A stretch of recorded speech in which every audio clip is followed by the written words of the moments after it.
Forces of the coalition included substantial armor forces. Besides the Saudi Army tank brigades, Egypt dispatched a mechanized and tank division, and Syria contributed a tank division.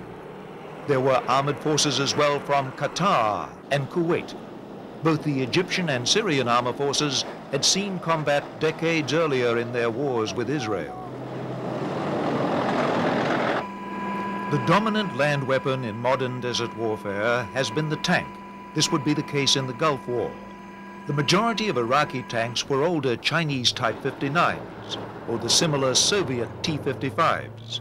The best Iraqi tanks, the T-72s, were used by the Republican Guard.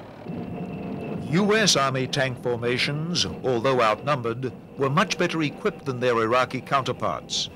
In the early 1980s, the U.S. Army had completely revamped its armored force. The older M60 tank had given way to the vastly improved M1 Abrams.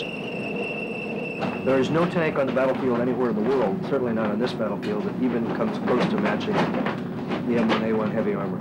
I mean, and that's not a hope, that's just an analysis of capabilities of equipment.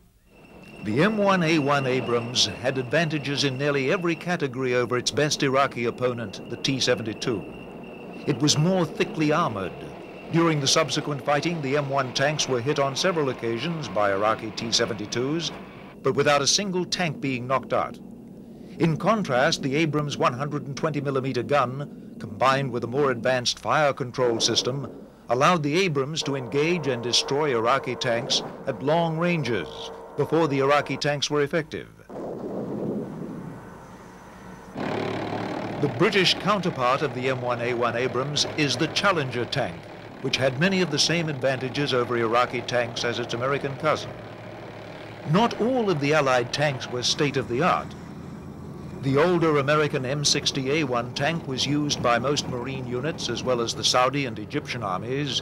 The French used the AMX-30B2, a modernized version of a tank first deployed in 1960.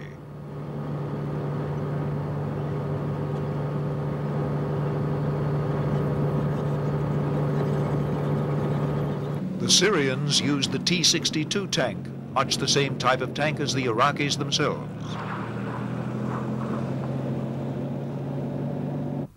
One of the most significant advantages enjoyed by Allied vehicles over their Iraqi counterparts was their use of more sophisticated night vision systems. This would play a significant role in the upcoming battles. Allied tanks could fight at night or in poor weather conditions, when the Iraqi tanks were virtually blind.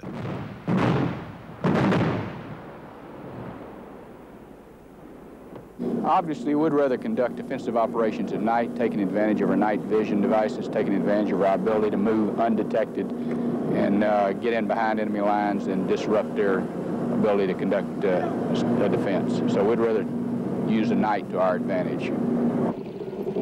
Probably the greatest Allied advantage in tanks was not in the tanks themselves, but in the quality of their crews.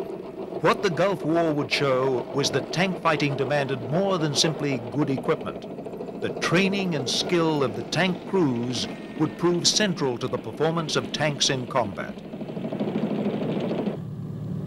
The companion to the tank on the modern battlefield is the infantry fighting vehicle.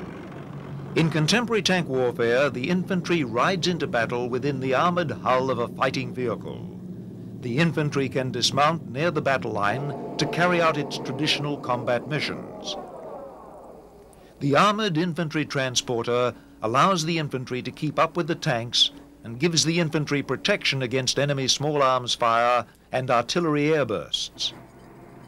Current infantry vehicles, such as the U.S. Army's Bradley, are much better armed than infantry transporters of the past, usually carrying an automatic cannon and an anti-tank missile.